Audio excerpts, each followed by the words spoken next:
नमो सद्गुरु तुगे ज्ञान दीपा नमो सद्गुरु सच्चिदानंद रूप नमो सद्गुरु भक्त कल्याण मूर्ति नमो सद्गुरु भास्कर पूर्ण कीर्ती ओम नमो ज्ञानेश्वर करुणाकर देव तुमचा अनुग्रह दिलो पावन झालो क्षराक्षरी रायगडी मंदिरी वश माझा राया चरणाशी अर्पितो अजन्मही काया जगदीश्वराशी जोडली ज्याची खाती प्रथम वंदितो तुम्हा छत्रपती विठाल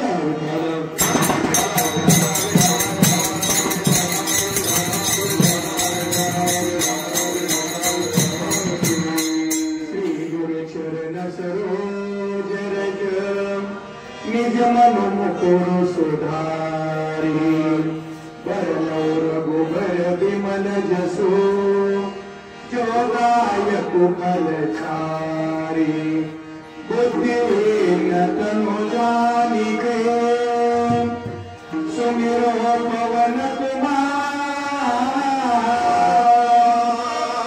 बनकृति विद्या देहु मोहि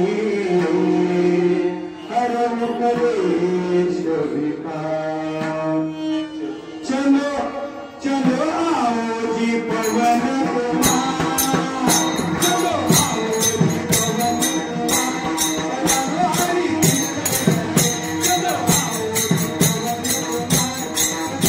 जी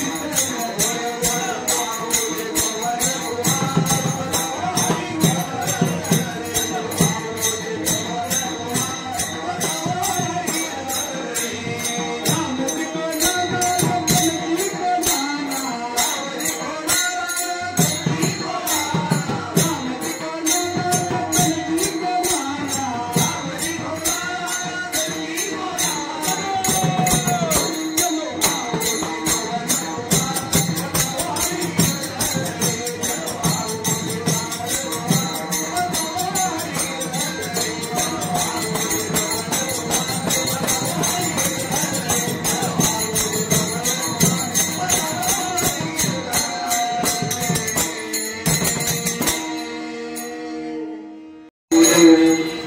संतांचे पायी हा माझा विश्वास सर्व भावे दास झालो त्यांचा त्याची माझे हित करीती सकळ जेणे हा गोपाल कृपा करी प्रस्तुत प्राप्त स्थळी प्राप्त प्रसंगी सेवेसाठी घेतलेला अभंग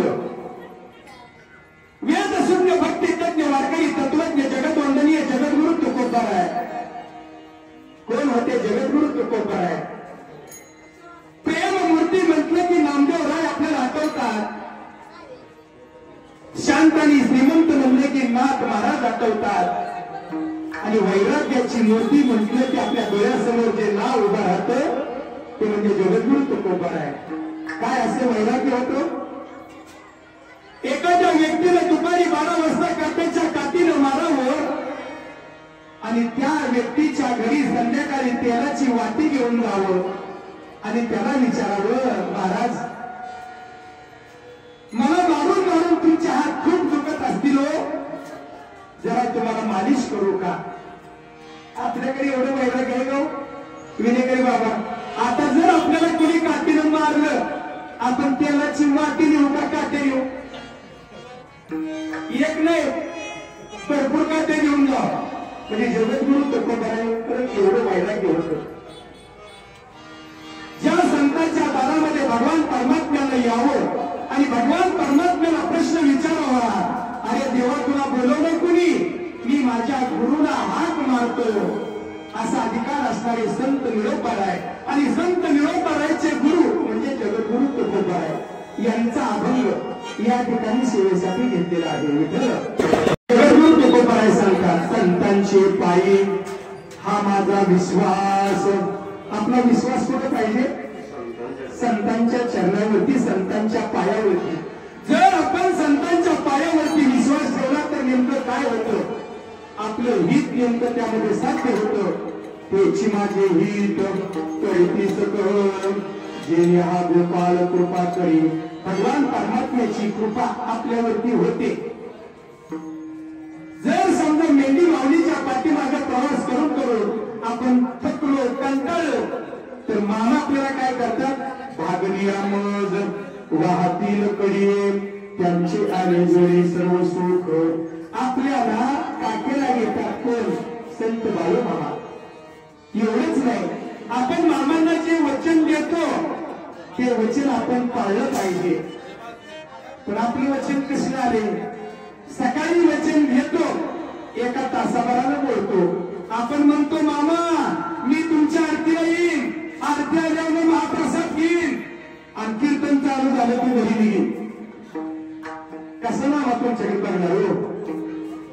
अहो, ज्याची खाली पोळी त्याची वाजवावी काय. एक गोष्ट लक्षात ठेवा, तुळशीला घातलेलं पाणी कधी वाया जात नाही. तुळशीला घातलेलं पाणी वाया जात नाही. सासून सुनेला चांगली बोललेली वाणी कधी वाया जात नाही. मामांचा प्रसाद घेतल्यानंतर हाताने टाळी मुखानं नामस्मरण केलेलं सुद्धा कधी वाया जात नाही.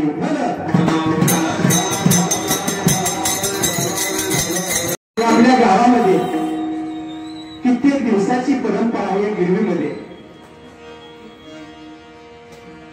मामांची आरती होते. या आरतीची कीर्ती कितीतरी दूरपर्यंत पसरलेली आहे. गिरवी गावचं नाव मामांच्यामुळं अख्ख्या महाराष्ट्रामध्ये प्रसिद्ध झालं. का? या ठिकाणी गिरवीतले भक्त भगवान परमात्म्याचं नाम चिंतन, मामाचं नाम चिंतन मनापासून करतात. या गिरवी गावात काय झाले, दुष्काळ पण नाही का टाळ्यांचा आहे. या गिरवी गावात काही वाजत गाजत माझ्या देवाचं माझ्या मामाचं भजन फक्त आनंद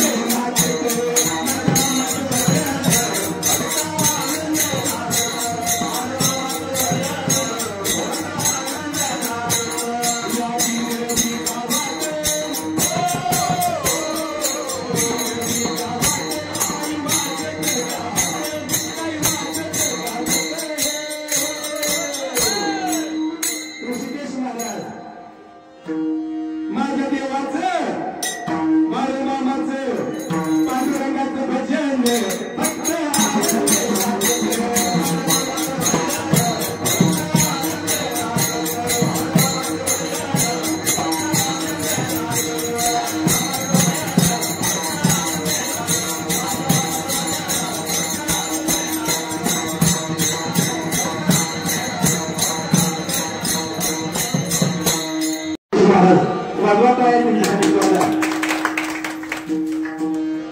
या गिरवी गावात काही वाजत गाजत मामाचं भजन चाललं.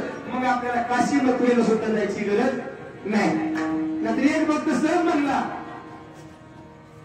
काशी केली मथुरा केली केली द्वारका. आपण नाही, काशी केली मथुरा केली केली द्वारका. आत्मापूरचा राजा बाई मामा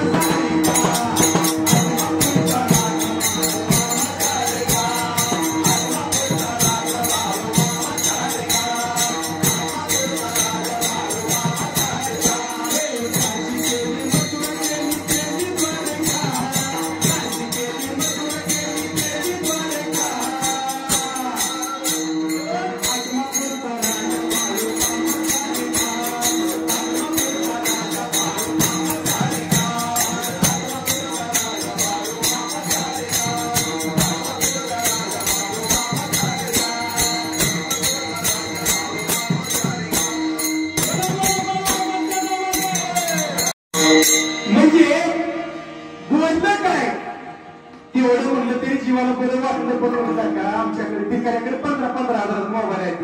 असला वेळ दाजी 11 महिन्याची आवायला आणलं तुला मी का करतोय मला म्हणलं बरं का, कारण रात्री बहीण दिली नसती कशाला बोलायचं खरं.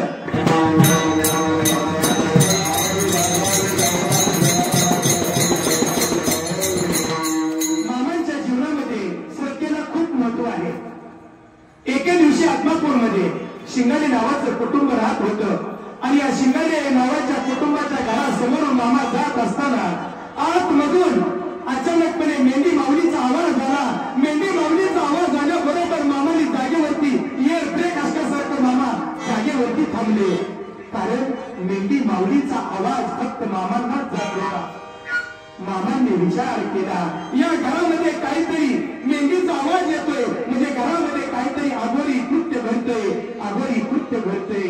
मामांनी जागेवरच थांबले आणि हात मारले. ए शिंगाड्या, काय करतोस रे तू? अशी हात मारली. एकदा हात मारली, हात शिंगाड्याच्या कानावरती गेली. पण शिंगाड्याने मी ऐकल्यासारखं केलं, पण शिंगाड्याच्या लक्षात आलं हा आवाज दुसरा तिसरा कोणाचा नाही, हा आवाज बाळू मामाचा आहे, बाळू डोंगराचा आवाज आहे. एकदा झालं, दोनदा झालं, पुन्हा हात मारले. ए शिंगाड्या, दार उघड. दार उघडले नाही. तिसऱ्या वेळी ऋषिकेश महाराज, तिसऱ्या वेळी मामानं दरवाजावरती दिशी नाक घातली. दरवाजा उघडला. दरवाजा उघडल्याबरोबर मेंढी माऊलीला खाली बांधलेलं होतं. मेंढी माऊलीच्या गर्दीवरती सुरी ठेवलेली होती. एवढ्यामध्ये मामानं सांगितलं, ए जरा काय करतोस रे तू? तुला कळतं का नाही काय? त्यावेळी शेजारी देवऋषी बसला होता. देवऋषाच्या अंगावरती काटा फुटला. आता मामा आपल्याला सोडणार नाही, आता मामा आपल्याला सोडणार नाही. देवऋषाला विचारला, अरे मामा काय करतोस तू? देवऋषाने सांगितलं, मामा या शिंगाडे कुटुंबाला मुलबाळ होत नव्हतं, आणि शिंगाडे कुटुंबाला जर मुलबाळ व्हायचं असेल तर मेंढी माऊली कापायची, तिच्या पोटातलं बाळ पुरायचं घरात, आणि मग त्याच्या घरातला पाळणा आणणार. त्यावेळी मामानं सांगितलं, शिंगाडे एक गोष्ट लक्षात ठेव, एक गोष्ट लक्षात ठेव. जर समजा तू या मेंढी माऊलीचा जीव घेशील, मेंढी माऊलीचं मातृत्व हिसकावून घेत असतील आणि तुझ्या पत्नीला मातृत्व देत असतील, तर एक शब्द माझा लक्षात ठेव, बाळू धनगराचा शब्द लक्षात ठेव. जर समजा तू असं करशील तर शिंगाड्या तू आयुष्यभर वाचूता राहशील रे, आयुष्यभर वाचूता राहशील. हा बाळू धनगराचा शब्द आहे, हा बाळू धनगराचा शब्द आहे. आणि जर तू मेंढी माऊलीला सोडून देशील तर एका वर्षभरात तुझा पाळणा आहे. शिंगाडे, एका वर्षात तुझा पाळणा आहे. शिंगाडेने सुद्धा बाळू मामांच्या शब्दावरती विश्वास ठेवला आणि शिंगाडेच्या घरामध्ये पाळणा आणला. तसा आपला सुद्धा विश्वास संतांच्या चरणावरती, संतांच्या पायावरती पाहिजे.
शिंगाड्याने सुद्धा विश्वास मामांच्या चरणावरती ठेवला आणि सर्व भावे दास मामांचा झाला.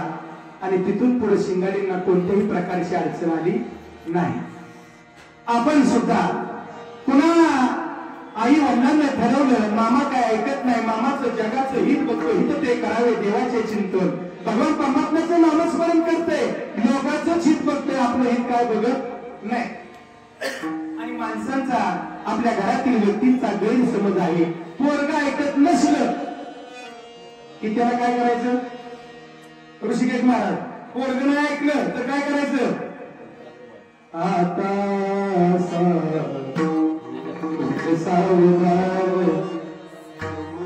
करू टाकू आपण ऋषी महाराज. म्हणजे सावध केल्यानंतर पोरग सुधरत असा आपला गैरसमज आहे. पण महाराज लग्नामध्ये मंडळी मागतात, नावच आहे बघा मंडळी. पुन्हा माणसात बसून देत, नवऱ्याला पण नाही बायकोला पण नाही, फक्त हम दो तेरे संग तेरे मेरे संग आहे, फक्त दोघच, दुसरं कुणी नको. त्याचं नाव आहे मंडळी. आणि नवरदेव म्हणजे आता देव व्हायच्या लायकीचा नाही, नवरी ती पण सुद्धा नवरी, आता काही नाही होईल, काय सुद्धा उरलं नाही आता. मग मामाचं लग्न करायचं ठरलं, पण नाव काढायचं कोणी. मग मामांचा मेहुणा हिराप्पा खिलारे, हिराप्पा खिलारे म्हणाला मी नाव काढतो, कारण त्यांचीच मुलगी मामांना द्यायची होती, सत्यवाला द्यायचं होतं. हिराप्पानं सांगितलं, अरे बाळू तुझं लग्न करायचंय. ए हिराप्पा काय बोलतोस तू, माझं लग्न करायचं नाही, मी जगातला संसार करायला नाही, मला माझा स्वतःचा अजिबात संसार करायचा नाही रे. मी जगाच्या कल्याणा संतांच्या विभूती त्यासाठी माझा जन्म आहे रे. हिराप्पानं सांगितलं, तुझी आई म्हणते, आणि आईचा शब्द मामानी कधीच बोलला नाही. मग माझं म्हणणं आहे बाकीच्यांना ऐकलं तरी चालेल, पण त्याचं नाव बाळ आहे, त्यांनी तर किमान आपल्या आईचा शब्द मोडलाय. म्हणजे आपण मोडावा का, आपण सुद्धा मोडायचा नाही. मामानं सांगितलं, हिराप्पा तू लग्न कर म्हणतोय खरंय, ज्या दिवशी माझं लग्न होईल त्या लग्नाच्या मंडपातून तुझं मुळे गेल्याशिवाय राहणार नाही. हिराप्पा हसलं, असं कुठं असतं वय, काहीतरी सांगतोय, कर तू लग्न. आणि मग लग्न झालं, आणि लग्न झाल्या बरोबर हिराप्पा खाली पडला. खाली पडल्याबरोबर आता हिराप्पा मरणार. हिराप्पानं बालू मामाचा हात हातात घेतला आणि सांगितलं, मला एक वचन दे मामा, मला एक वचन दे. मामा म्हणते, काय वचन देऊ सांग, काय वचन देऊ सांग. मामांचा हात हिराप्पानं हातामध्ये घेतला.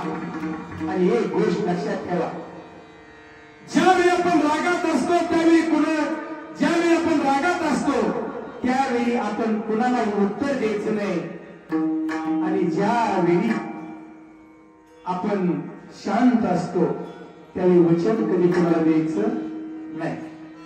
कारण का, राग आल्यानंतर राग येतो फक्त 2 मिनिटासाठी, पण नुकसान किती करतो हे आपल्या लक्षात येत नाही. राग आणि वादळ सारखी असतात, शांत झाल्याशिवाय कळत नाही नुकसान किती झालं. नुकसान एवढं झालेलं असतं की त्या नुकसानाची भरपाई आपण करू शकत नाही. म्हणून राग माणसानं कंट्रोल मध्ये ठेवावा. आणि मग तसंच झालं, रागाच्या भरात प्रेमाच्या भरात वचन दिलं मामांनी. काय वचन दिलं, हिराप्पानं सांगितलं, माझा संसार तुला इथून पुढे बघावा लागेल. आणि त्यांचा संसार म्हणजे मेंढी माऊली आणि घरचे सगळे. आणि तिथून पुढे बग्याला सुरुवात झाली, तिथून पुढे बग्याला सुरुवात झाली.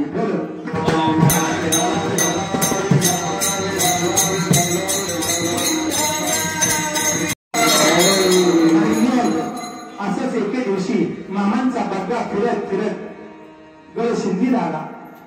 गळशिंदीला आल्यानंतर त्या ठिकाणी मारुती भोसले नावाचा एक मामांचा अतिशय जवळचा भक्त होता. कर्म धर्म संयोगानं कर्मानं त्या मारुती भोसलेला सुद्धा सोडलं नाही. मारुती भोसलेच्या अर्ध्या अंगातून वारं निघून गेलं. आणि जो भक्त मनापासून भगवान परमात्म्याची सेवा करतो आणि जर त्याला त्रास झाला तर तो देवावरती सुद्धा रागवतो. ज्याप्रमाणे संत जगद्गुरु तुकोबारायांची पत्नी जिजाऊ साहेब आपल्या विठ्ठल पांडुरंग परमात्म्याला सुद्धा शिव्या घालायच्या. करता स्वामी सरे वाट अधिका अधिक आनंद. मग असा देवाबरोबर आपण वाट घातल्यानंतर त्या भक्ताला खूप आनंद होत असतो. तसं या मारुती भोसलेला राग आला. मारुती भोसले मामा तिथे नव्हते तरी सुद्धा म्हणायला लागले, ओ मामा, मनापासून मी तुमची सेवा करतोय, मनापासून तुमची भक्ती करतोय, तरी सुद्धा माझ्या निम्या शरीरातून वारं का गेलं, माझ्या निम्या शरीरातून वारं का गेलं, मला अर्धांग वायू का झाला, सांगा ना मामा, मला अर्धांग वायू का झाला. मामा तळावरती मारुती भोसले त्याच्या घरी मामाच्या कानावरती हे शब्द गेले. मामा म्हणले, मारुती, तू मला दिलेलं वचन पाळलं नाही रे. तू काय सांगितलं होतं? मामा, मी तुमच्या आरतीला येईल, तुमच्या नामस्मरणात दंग होईल, पण तू 3-6 महिने माझ्या तळाकडे, माझ्या मंदिराकडे फिरकत सुद्धा नाही. मग तुझ्या मागे पुढे मी उभा राहू कसा, सांग ना. या मारुती भोसलेच्या लक्षात आलं, आपल्याला कोणत्याही आपण हॉस्पिटलमध्ये गेलो तर आपण नीट होणार नाही. आपल्याला जर नीट व्हायचं असेल तर बाळू मामा शिवाय पर्याय नाही. आणि मग त्यांनी ठरवलं, पत्नीला हात मारली, होय ग, मला मामांच्या तळावरती घेऊन चल. पत्नी म्हणते, बाया, तुम्हाला नीट चालता येत नाही, नीट बोलता येत नाही, नीट खाता येत नाही, आणि मामांच्या तळावरती काय करायचे? अरे तुला सांगितलं ना, माझा विश्वास आहे, माझाच मामा मला नीट करणार, बाकी या जगामध्ये कोणच मला नीट करणार नाही. मला तिथे फक्त तळाव घेऊन चल. पत्नीने बैलगाडी केली. बैलगाडीमध्ये मारुती भोसलेला घातलं. गाडी समोरून आली. पुणेकडून मामाचं तोंड पश्चिमेकडे होतं आणि पश्चिमेकडे तोंड होतं तरी सुद्धा मामा म्हणले, मारुती भोसले आला का नाही शेवटी माझ्या तळावर? 6 महिने झाले कुठे गेला होता? मारुती भोसलेच्या डोळ्यातून गळा अश्रू व्हायला लागले. मारुती भोसले विचार करायला लागला, अरे आपण मामाला दिलेलं वचन आपण पाळलं नाही, त्यामुळे आपलं हित साध्य झालं नाही. आणि मग मारुती भोसलेकडे तोंड केल्याने सांगितलं, तू काय मला शब्द दिलता? प्रत्येक महिन्याची वारी मी तुमची करीन. 6 महिने झालं तू माझी वारी केली नाही, आणि आता म्हणतोस मला अर्धांग वायू का झाला, अर्धांग वायू का झाला? मामाने सांगितलं, सेवकांनो, आज संध्याकाळी आरती नंतर करी आणि आंबीर करा आणि त्याचा प्रसाद या मारुती भोसलेला द्या. सेवकांनी आरती वगैरे झाली. या मारुती भोसलेला प्रसाद वाढला. मारुती भोसलेला नीट खाता येत नव्हतं, निम्म तोंडात निम्म खाली अर्धांग वायू झाला होता. तो म्हणला, मामा, मला नीट खाय सुद्धा येत नाही. मामाने सांगितलं, तुझा माझ्यावरती विश्वास आहे ना, तू माझ्या दरबारात आलाय ना, तुला व्यवस्थित करायची जबाबदारी पाहिजे. 2 दिवस गेले. 3 दिवसानंतर मारुती भोसले व्यवस्थित खायला लागला. ज्या मारुती भोसलेला उठून बसता येत नव्हतं, 4थ्या-5व्या दिवशी मारुती भोसले उठून बसायला लागला. 5व्या-6व्या दिवशी काठीवरती लंगडत चालायला लागला. आणि मग लंगडत चालायला लागल्यानंतर या मामांनी सांगितलं, मारुती भोसले, तू एक काम कर, आता उद्या तू सकाळी उठल्याबरोबर मेंढर चालायला जा. मारुती भोसले म्हणला, मामा, मी अजून नीट झालो नाही, मला नीट चालता येत नाही, नीट उभा सुद्धा राहता येत नाही, मी मेंढराकडे जाऊ कसा? ए मारुती, माझ्यावर तुझा विश्वास आहे का नाही? जर विश्वास असेल तर तू मेंढर उद्या चालायला जा, तू मेंढर उद्या चालायला जा. मारुती भोसले म्हणला, मामा, तुमची जर कृपा माझ्यावरती असेल तरी मी मेंढर चालायला जातो, मी मेंढ्या चालायला जातो. आणि मग हा मेंढर चालायला जात असताना वाड्याकडे गेल्यानंतर सेवकांनी सांगितलं, ए मारुतीला, का तुला काही अडबी लागलं काय? तुला नीट चालता येत नाही, नीट बोलता येत नाही, आणि कुठे चाललाय मेंढराकडे? हे शब्द मामाने ऐकलं आणि मामाने सांगितलं, सेवकांनो, तुम्ही फक्त मेंढ्या सोडायचं काम करा. मी मारुती भोसलेला आज मेंढ्या चालायला जायला सांगितले आणि त्याच्या बरोबर वैठी म्हणायला माझं भुग्या नावाचं कुत्र दिले, त्यामुळे तुम्ही त्याचं टेन्शन घेऊ नका. जाताना लंगडत गेलं. आणि काय आश्चर्य, येताना काठी टाकून हा मारुती भोसले वापस आला. आणि मग तो म्हणायला लागला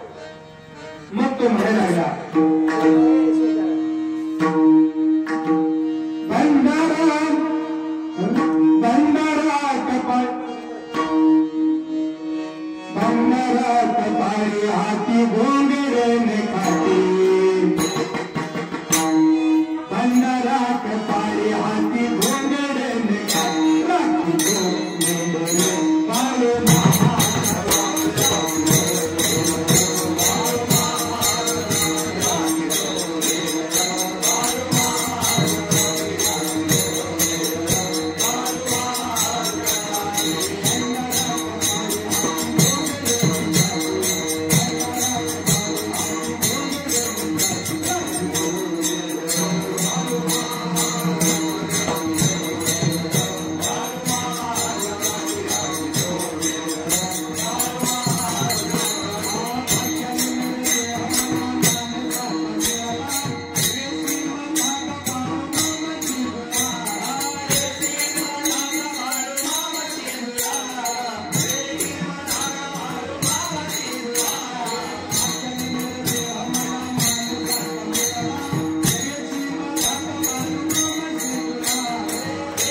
राखीतो मेंढरे बाळू मामाच्यासाठी. कुत्र्यानी मेंढराला कळती. आणि आपण कोण आहे? माणूस असून सुद्धा आपण मेंढी माऊलीची सेवा करायला असतो. पण भुत्या नावाचं कुत्र सुद्धा वरती मारत होत. आणि मग नीट झाल्यानंतर मामाला शब्द दिला होता. मामा म्हणले ते 1.25 महिना सेवा करशील का? तो म्हणला नीट झाल्यावर सव्वा काय 6 महिने सेवा करतो. आपण कसं आहे, 1 रुपया टाकायचा दान आणि देवाला 1000 कामं सांगायची. गेले गेले पाया पायाचं देवा माझ्या पोराचं शिक्षण चांगले होते, माझ्या मुलीला चांगलं स्थळ मिळवली, असं प्रदक्षिणा घालेपर्यंत 10-15 मागण्या होत्या. त्या किती? 1 रुपया. पुन्हा चेपले करतो म्हणते ना मला थांब आज लेकर राहिले. मग नाही पुन्हा पाया पाहिजे, हे देवा माझं पण कल्याण कर रे. म्हणजे एवढं द्यायचं थोडं आणि मागायचं काटेवाडी गोड.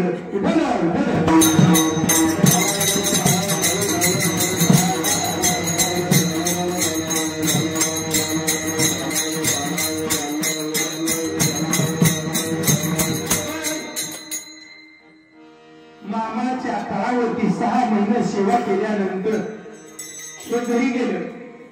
आता घरी गेल्यानंतर 6 महिन्यानंतर आले, नीट होऊन आले. पत्नीला काय आनंद झाला.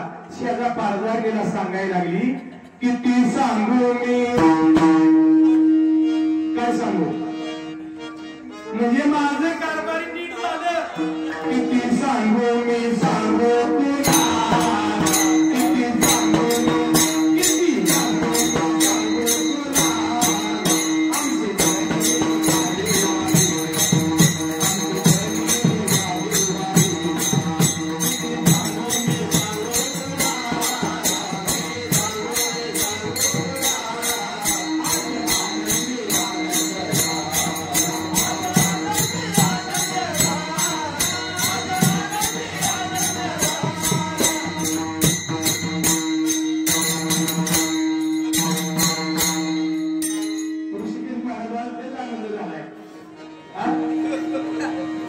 किती सांगू मी, सांगू कुणाला.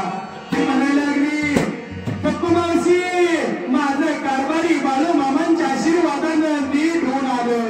गोदा मावशी माझं कारभारी मामांच्या कृपेनं छान होऊन आलो.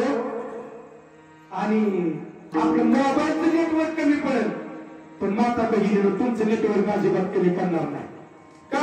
आनंद झाल्यानंतर सांगायचं असतं. आम्ही काय करतो, दुःख जगाजवळ उकळत बसतो सांगायचं आणि आनंद झाला की एकटीने उड्या मारायच्या आपल्या अरे त्याकडून मरशील सांग जगाला बोललं पाहिजे म्हणजे मामा ज्यावेळी मारुती भोसले घरी गेला आणि गेला तरी सारखं मामा मामा मामा मामा जसं जगद्गुरु तुकोबा आहे पांडुरंग घरी पांडुरंग म्हणी आणि कोणतंही कार्य करू द्या माझी मदत झाली अनावरवाच्या छंद रामाचा तसं मारुती बसलेली एकच मामा अहो मामा म्हणजे फक्त मामा मामा मामा मामा आता बायको म्हणायला लागली 6 महिने मामा जवळ राहिलाय जरा संसाराचं बोलावं पोरांचं कसं चाललंय तू 6 महिने कसं काढलंय विचारावं काय मामा मामा मामा सारखं मामानं मला नीट केलंय मामाशिवाय मला चैन पडत नाही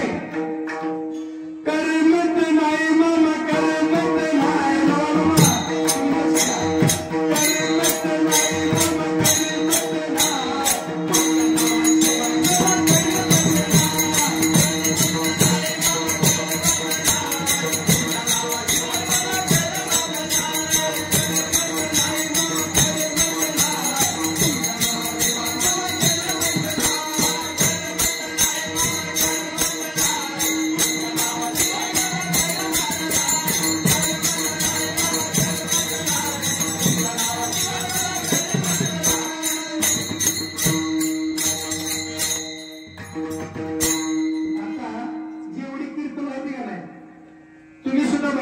घरी गेल्यानंतर झोपल्यानंतर सुद्धा म्हणणार करमत नाही मामा करमत नाही आणि जर लक्ष्मी आले असेल आणि नारायण जर घरी झोपला असेल तर म्हणाला का काय झोपत नाही का हिला आणि जर समजा लक्ष्मी घरी असेल आणि नारायण इथं त्यांनी सुरुवात केली करमत नाही आहे कुणाशिवाय करमत नाही उभं भांडण लागेल का नाही आणि मग लगेच आहो मामा आहो मामा तुमच्याशिवाय आहो मामा तुमच्याशिवाय करमत नाही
मला लागलं तुमचं याड हो